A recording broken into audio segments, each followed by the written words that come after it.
Setelah saya bertobat itulah yang pertama kali saya cari dalam kekristenan adalah satu, kuasa. Apa saudara? Alkitab berkata, carilah dulu kerajaan Allah dan kebenarannya. Arti kerajaan ini bicara tentang kuasa. Apa saudara? Ngomong sama sebelahnya, kuasa. Nah, mari kita buka Alkitab kita. Kisah Para Rasul pasal 1 ayat 6 sampai dengan ke-9. Kisah Para Rasul pasal 1 ayat 6 sampai dengan ke-9. Saudara yang ganjil, saya yang genap. Maka bertanyalah mereka yang berkumpul di situ, Tuhan, maukah engkau pada masa ini memulihkan kerajaan bagi Israel?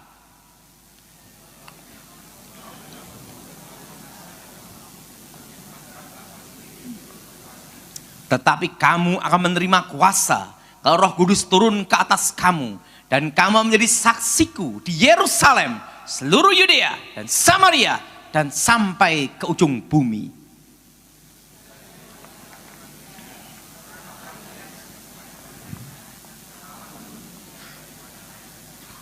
Kerajaan Allah didirikan berdasarkan 12 rasul. Berapa saudara? Dan 12 rasul pun adalah 12 orang gagal. Pertama, Petrus menyangkal Yesus 3 kali, pengecut. Kedua, Yudas menjual Yesus, berkhianat.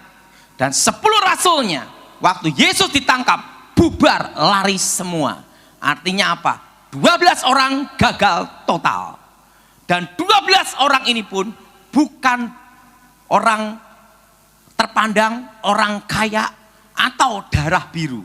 Mereka adalah 12 orang miskin, bukan kalangan bangsawan, dan mereka juga bukan ahli teologi, ahli Taurat, profesor, doktor, karburator, botak, bocor. Mereka hanyalah 12 orang miskin. Berapa saudara? Ngomong sama sebelahnya, 12 orang miskin. Berapa saudara?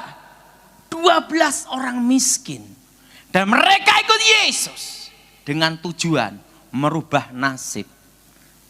Karena waktu ikut Yesus, mereka berharap Yesus menjadi Raja Israel, Mesias. Artinya apa?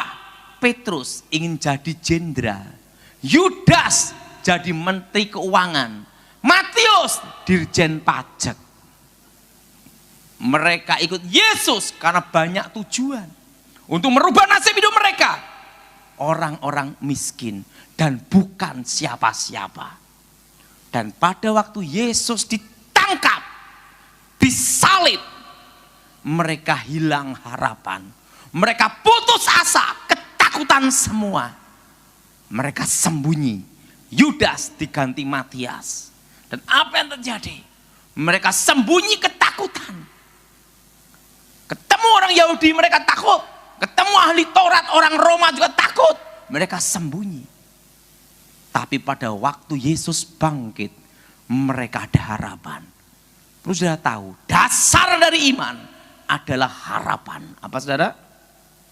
Apapun tantangan, apapun badai, apapun tekanan dalam hidup kamu, yang tidak boleh hilang adalah satu, harapan. Kenapa? Itu adalah dasar dari iman. Maka dalam hidup kita sebagai orang Kristen, jangan sampai hilang harapan. Sedih, stres, darah tinggi naik, stroke, keempat, selesai. Apapun tantangan dalam hidupmu, engkau harus punya harapan. Ngomong sama sebelahnya, harapan. Karena itu adalah dasar dari iman. Amin. Dan apa yang terjadi? Waktu Yesus bangkit, mereka ada harapan. 40 hari Yesus bicara tentang kerajaan Allah. Dan pada waktu Yesus mau naik ke surga, mereka bertanya, Tuhan, kapan kau pulihkan Israel, kerajaan Israel? Kenapa mereka berkata demikian? Yesus, kapan kau jadi raja? Supaya kami jadi pejabat semua. Petrus jadi jenderal. Yudas sudah mati, diganti Matias, bunuh diri. Matius jadi menteri keuangan. Itu harapan mereka. Tapi Yesus berkata, engkau tidak perlu tahu masa dan waktunya. Yang perlu engkau tahu, kalau Roh Kudus turun ke atas kamu, kamu menjadi saksiku di Yerusalem, Yudea, Samaria, sampai ujung bumi. Di manakah ujung bumi? Papua. Ngomong sebelahnya, Papua.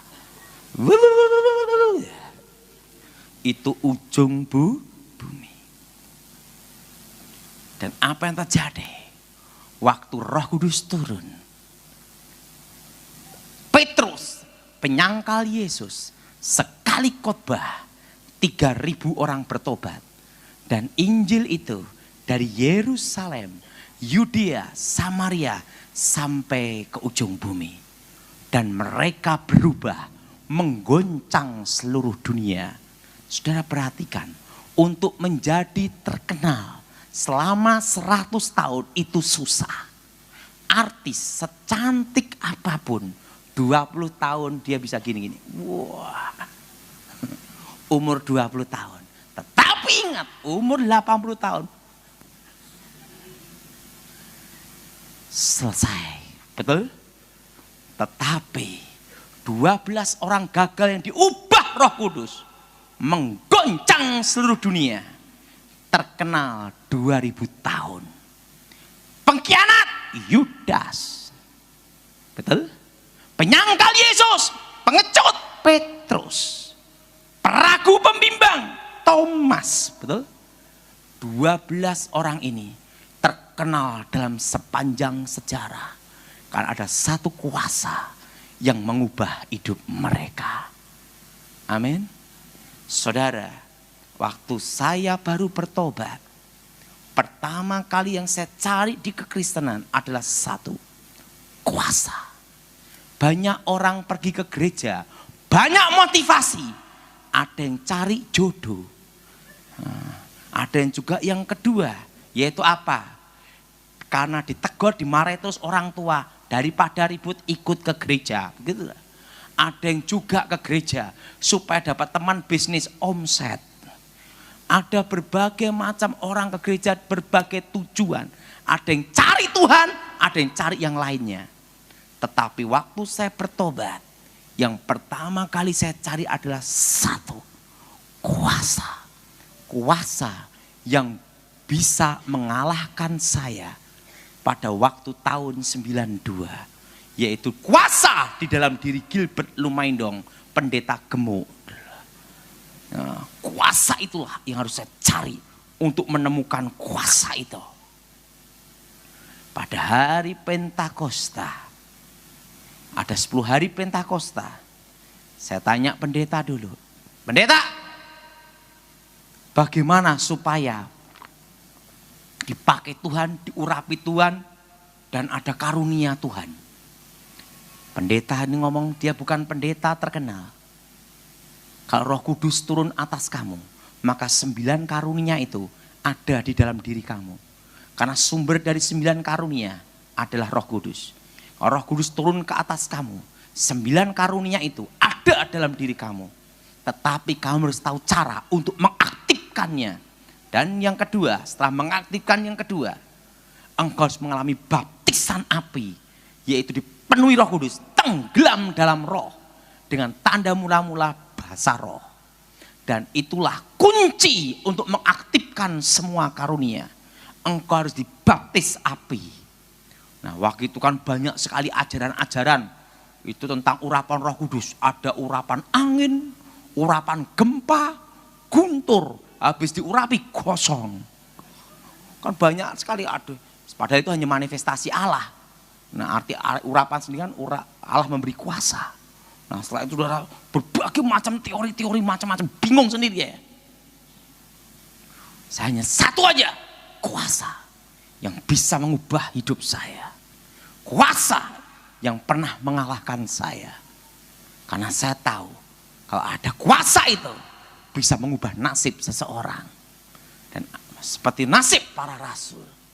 Waktu itu saudara, pada hari Pentakosta, wah mereka memuji menyembah Tuhan. Wah kan saya itu di sekolah karismatik, garis keras. Wah mujiumnya itu wah mereka, ya saya hanya gini, halu gitu. Tiba-tiba ada bunyi ledakan. Wah, teman saya berkata, Roh Kudus datang. Sembah dia. Wah aku ya bingung. Halu. Wah 2 kali. Setahu saya Alkitab sekali. Enggak sampai 2 kali. Saya buka mata, enggak taunya tetangga sebelah marah-marah, lempar batu bata. Di situ saya kecewa. Saya kasih tahu. Saya turun. Kamu harus rindu. Harus rindu dan haus untuk dipenuhi Roh Kudus.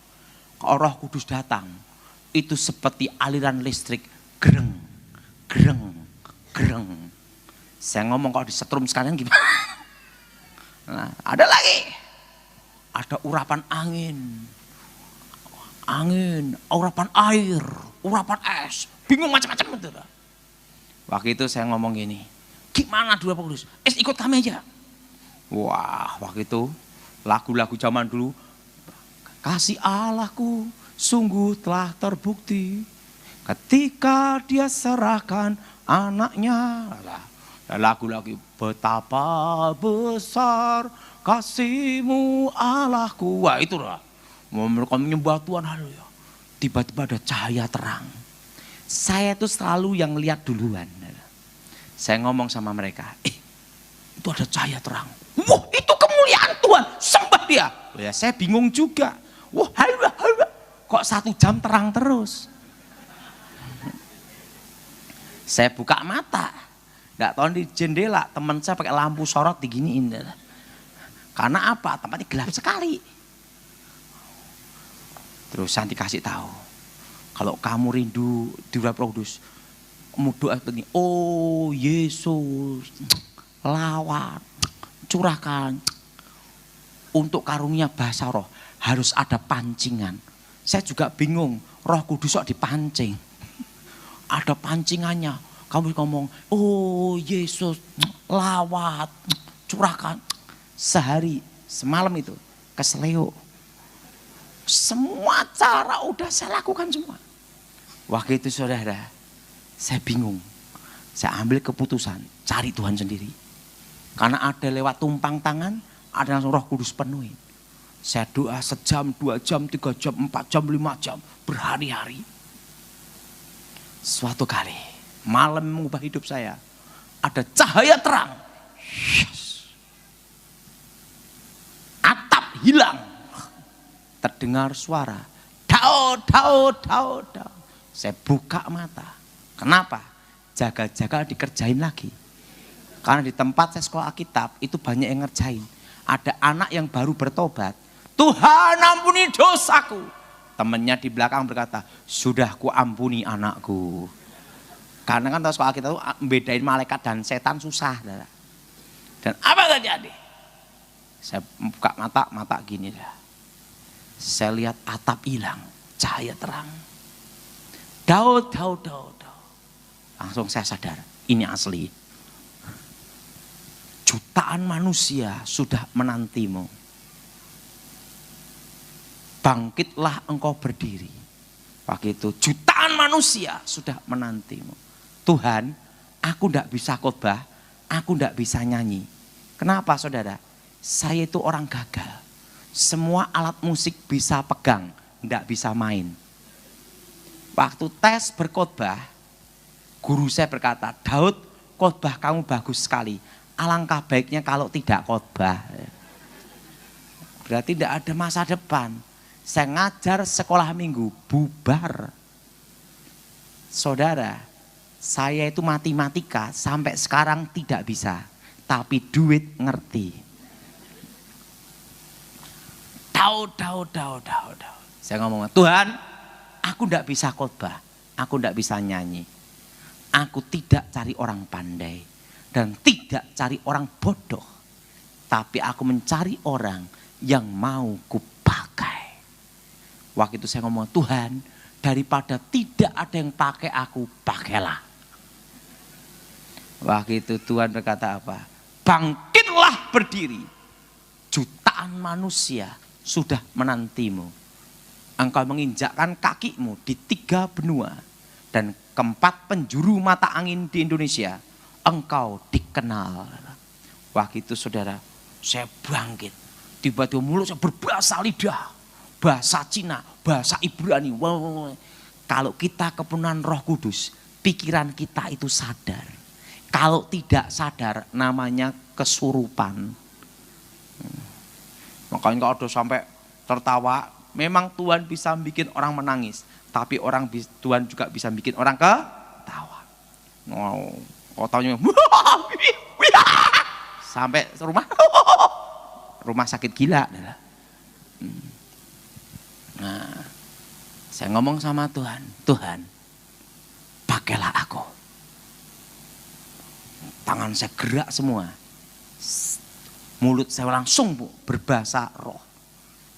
Dan ada aliran listrik. Krung. Nah, setelah itu saya turun dari tempat itu. Saya ketemu pendeta. Pendeta, bagaimana cara mengaktifkannya? Saudara, banyak orang dipenuhi Roh Kudus, tapi bingung cara mengaktifkannya. Langsung pendeta itu jelasin saya, saudara boleh punya tandon air yang banyak dan keran air, tetapi tidak bisa membuka, percuma, betul? Ada lagi, saudara punya air yang banyak, punya keran air juga, tapi keran airnya tidak pernah dipakai puluhan tahun. Waktu diperlukan mampet, betul lah. Nah, tapi keran air itu sering digunakan. Setiap kali diperlukan langsung syas, betul? Nah, waktu itu pendeta itu memberitahu saya. Arti menunggu, arti menyertai itu menunggu. Arti menyertai itu menunggu. Kalau engkau melangkah, dia bekerja. Tapi kalau engkau tidak melangkah, dia menunggu sampai kamu melangkah. Dan waktu engkau melangkah, dia bekerja. Ingat, harus ada kerja sama. Jelas saudara? Melangkah dulu, maka kuasa itu bekerja. Waktu itu cara mengaktifkan karunia. Loh, kamu mau apa? Aku ingin kesembuhan ilahi. Waktu dia ngomong, untuk mengaktifkan karunia itu, kamu harus melangkah. Cari orang sakit. Di mana? Rumah sakit. Langsung saya cari rumah sakit Panti Kosala. Di Solo. Ada daftarnya kan di atas. Abdullah, Aminah, aduh. Yang seiman aja susah, apalagi yang tidak seiman. Ada yang Kristen. Saya berharap sakit ambeien. Untuk awal-awal ya pelajaran ya yang ringan-ringan dulu, betul? Jangan yang kelas berat. Saya temui bapak ini.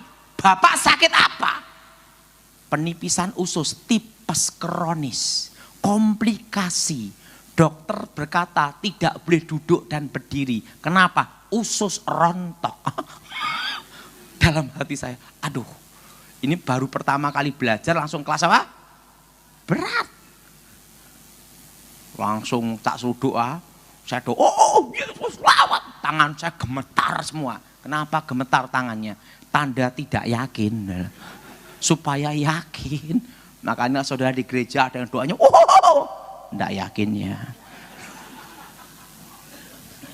Haleluya, Yesus, haleluya. Tuhan bicara sama saya. Bangunkan dia, bangkit, berdiri, lompat. Ini suara Tuhan atau bukan? Ini kalau bukan suara Tuhan, habis doa masuk penjara kan?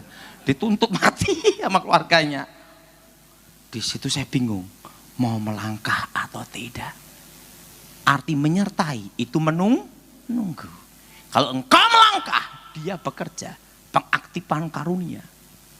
Saya pikir, yaudahlah, kalau mau masuk penjara, yalah. Bapak percaya Yesus, bangun. Nggak taunya yang didoain pun takut mati juga. Adalah. Langsung tak pegang, dalam Yesus, tak suruh lompat berdiri. Saya udah pasrah. Adalah. Langsung dia lompat berdiri. Perawat datang, dokter datang, karena dia teriak-teriak. Adalah. Dicek dokter, sembuh total. Wah, itu saya lihat tangan saya sakti. Nah, setelah itu ada orang mati, dibawa ke kamar mayat. Kita lihat orang mati itu, iman belum nyampe. Yang hidup aja susah, apalagi yang mati. Nah, disitulah saya doain orang-orang sakit. Disitulah saya baru mengerti pengaktifan karunia adalah. Nah, kalau ingin karunia nubuatan penglihatan bekerja dalam hidup saudara, dan kata-kata makrifat mengetahui hal tersebut bekerja, jadi pendoa syafaat. Nah, kenapa saya masuk dalam tim, masuk dalam pelepasan? Saya itu khusus pelepasan tentang setan. Itu ada sejarahnya. Kenapa sejarahnya? Tidak ada saingan. Nah, zaman itu, kenapa adalah? Kalau gembala sidang, dapat perpuluhan sama persembahan. Pengkhotbah, habis khotbah dapat PK, kan gitu. Pengajar setiap bulan digaji. Guru sekolah minggu, full timer digaji setiap bulan. Nah, teknik kalau fokus di pelepasan, itu proyek thank you, terima kasih semua. Kenapa terima kasih semua? Orang kalau masih sama setan, kaya raya, belum kena kutukannya, ngatakan setan itu baik. Tapi setan itu tidak pernah memberi manusia gratis. Kalau udah kena kutukannya, bangkrut, habis, rumah tangga hancur, makan susah. Baru datang ke saya, doa pelepasan. Waktu doa pelepasan, setan keluar. Dikasih PK, kita tidak tega. Kenapa? Wong dia makan aja susah. Nggak jadi dah. Nah, yang kedua, orang punya jimat, susah mati. Didoain setannya keluar, dia juga berangkat, belum sempat ngasih PK. Udah mati dulu. Wah, jadi zaman itu nggak ada yang mau. Maunya jadi gembala, penginjil, macam-macam. Dan apa terjadi? Karena nggak ada saingan, ya udah, saya masuk aja ke bidang pelepasan. Nah, proyek thank you. Waktu itu saudara, saya tanya sama pendeta ini, bagaimana cara mengaktifkan karunia membedakan roh, penglihatan. Karena itu pengusiran setan, ada karunia mujizat, karena langsung melawan setan. Jadi pelepasan itu udah taruhannya nyawa, proyek thank you udah. Waktu itu pendeta ini ngomong, kalau kamu memang betul-betul mau dalam bidang pelepasan, kamu harus aktifkan 9 karunia. Karena itu bidang pelepasan, itu bidang yang paling berbahaya. Perang langsung berhadapan dengan setan. Berarti 9 karunia harus aktif semua. Nah, caranya gimana? Cari orang kerasukan. Ini yang susah, karena apa? Nunggu setannya masuk, betul enggak? Langsung saya ada ide tempat KKR. Begitu ada yang kerasukan, langsung dari belakang langsung saya datang, keluar. Gereja ini bingung, ini orang gila mana nyasar, langsung nyusup ngusir. Saya cari orang-orang kerasukan. Pertama, 2, 3, 4, 5, 6, 7, 8. Waktu pertama, kedua biasa aja. Ketiga, keempat biasa aja. Waktu ke-8, karunia membedakan roh bekerja. Saya melihat roh-roh sekitar. Karunia penglihatan bekerja. Ada jimat di dompet seseorang. Kata-kata makrifat. 9 karunia itu baru aktif pada waktu saya mendoakan yang ke-8. Ke-9, ke-10, seterusnya. Jadi karunia itu harus diaktifkan. Harus melangkah dulu. Amin. Amin. Dan kuasa itu bukan hanya membantu dalam pelayanan atau mengurapi dalam pelayanan, tapi juga bisa mengubah nasib dan masa depan. Mengubah apa, saudara? Nasib dan apa? Ingat, 12 orang miskin ini menjadi terkenal dalam sepanjang sejarah karena ada kuasa yang mengubah. Waktu saya mau wisuda, saya dipanggil sama rektor. Daud, ada ada apa? Sebenarnya kamu tidak lulus. Hah? Nilai kamu semua di bawah 5. Tetapi guru-guru kamu sepakat kamu harus lulus. Kenapa? Mereka tidak mau ketemu kamu lagi. Setelah itu, tetapi kamu tidak boleh meneruskan sekolah tinggi teologi ya. Kamu hanya sekolah Alkitab. Jadi saya sekolah Alkitab setingkat SMA. Kenapa? Karena kamu murid paling goblok. Ya udah. Saya diwisuda. Lulus sekolah Alkitab ranking 4, murid tinggal 4. Apa yang terjadi? Papa saya tidak datang. Mama saya tidak datang, adik saya tidak datang, kakak saya tidak datang. Saya pulang naik angkot di rumah sendiri. Apa yang terjadi? Papa saya dipecat, adik dipecat, kakak dipecat. 1 hari dipecat rame-rame. Di situ saya bingung. Kalau saya stres, 1 keluarga gila. Harus ada 1 yang bangkit.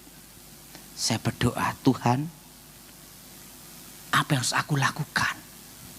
Tuhan bicara, apa yang di tanganmu lakukan dengan setia. Ada plastik bekas gula di tangan saya. Tuhan, apakah aku mau jadi pemulung?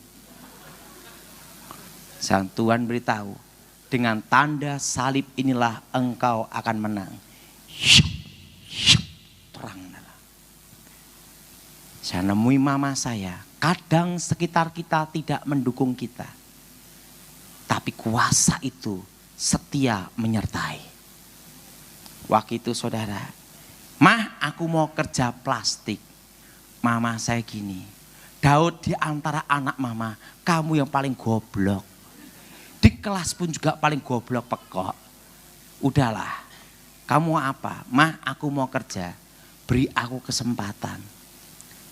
Ini ada uang 100.000 rupiah. Kalau kamu berhasil, Tuhan menyertai kamu. Kalau gagal, ingat modal terakhir 100.000 rupiah. Tahun 96, saya masih ingat. Mah aku perlu motor. Ini ada motor Poswan. Bulan depan tidak bisa bayar kreditnya. Kamu yang nerusin. Hah? Saya beli dapat HD tas kresek 25 kilo, 1 karung. Di toko plastik kilat, agen plastik kilat di Balong, Solo. Saya jual ke simbok-simbok. Sehari hanya untung 2.000, 3.000. Tetapi setiap kali saya naik motor, saya berbahasa roh terus. Dan terdengar suara, dengan tanda salib inilah kau akan menang. Apa yang terjadi? Dari omset 25 kilo jadi 50 kilo. 50 kilo 1 kintal. 1 kintal setengah ton jadi 1 ton, 2 ton, 3 ton. Jadi agen plastik dan jadilah pabrik plastik.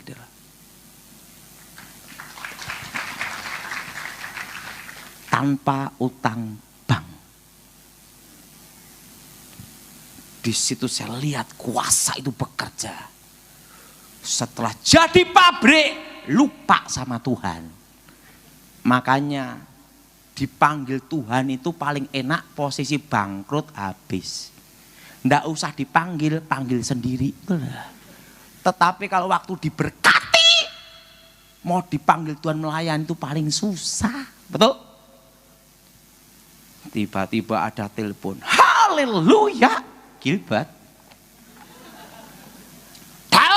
Nih, kamu harus pelayanan Daud, kamu pabrik ya.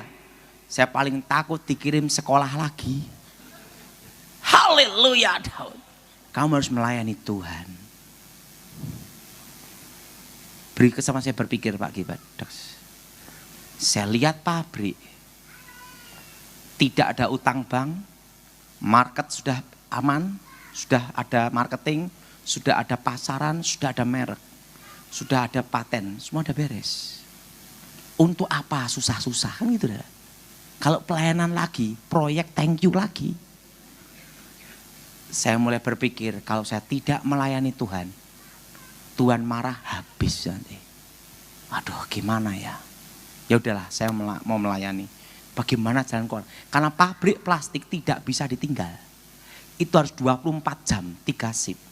Kalau sampai tidak dikontrol 24 jam, bisa tebel tipis, retur afal rugi, atau lampu mati, sejam 2 jam berapa kintal.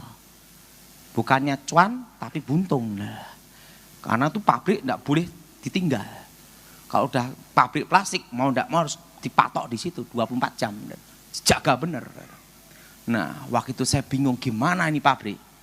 Tuhan bicara, jual pabrik itu.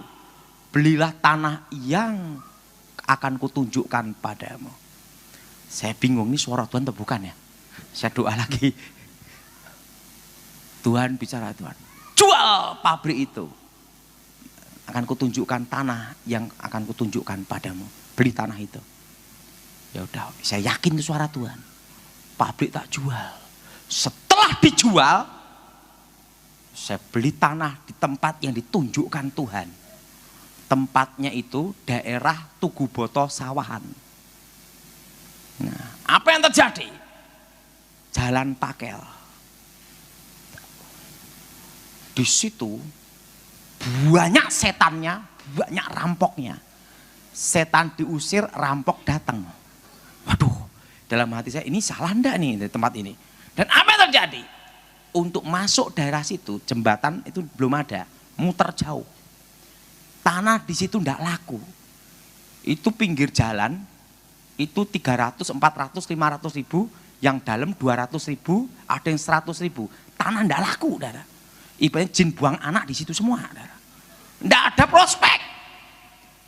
Karena Tuhan yang nyuruh, tak beli. Wah, begitu beli semua. Sesuai petunjuk Tuhan. Bingung. Ini suara Tuhan atau bukan ini? Duit habis baru sadar. Beli. Dan Tuhan beritahu di bawah 2.000.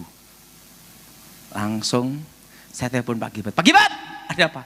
Aku mau ikut pelayanan. Loh kenapa? Pabrik udah tak jual. Hah? Lah, saya mau tanah. Udah kamu ikut pelayanan saya. Saya ikut Pak Gilbert belum lama. Saya ikut Pak Gilbert tuh baru 25 tahun. Berapa lama, Dara? Dan apa yang terjadi? 2 tahun, 3 tahun, 4 tahun, 3 tahun. Tiba-tiba datang bulldozer, traktor, semua alat-alat berat datang. Nggak taunya tanah yang ditunjukkan Tuhan ke saya itu pintunya tol. Jadi pintu tol, sekitar pintu tol jarak 500 meter 1 kilo. Dari pintu tol semua adalah. Itu tanah dari 200 ribu jadi 2 juta. Yang pinggir jalan 500, yang di 3 juta. Yang 1 juta jadi 6 juta, 8 juta. Saya beri berapa tempat pak itu, saudara. Saya nyesel sekali. Kenapa enggak beli banyak sekalian? Nah, di situ saya bikin Alfamart untuk franchise Alfamart, ruko-ruko. Di situ saya baru mengerti. Kuasa itu bukan hanya mengubah hidupmu, tapi juga bisa mengubah nasibmu. Masa depan yang indah. Amin. Dan apa yang terjadi? Saya tidak bisa bahasa Inggris. Sudah 6 kali di Amerika. Dan saya sudah sampai Manhattan. Yang paling kasihan, pandai bahasa Inggris belum pernah ke sana. Tahu enggak? Celana yang saya pakai ini USA.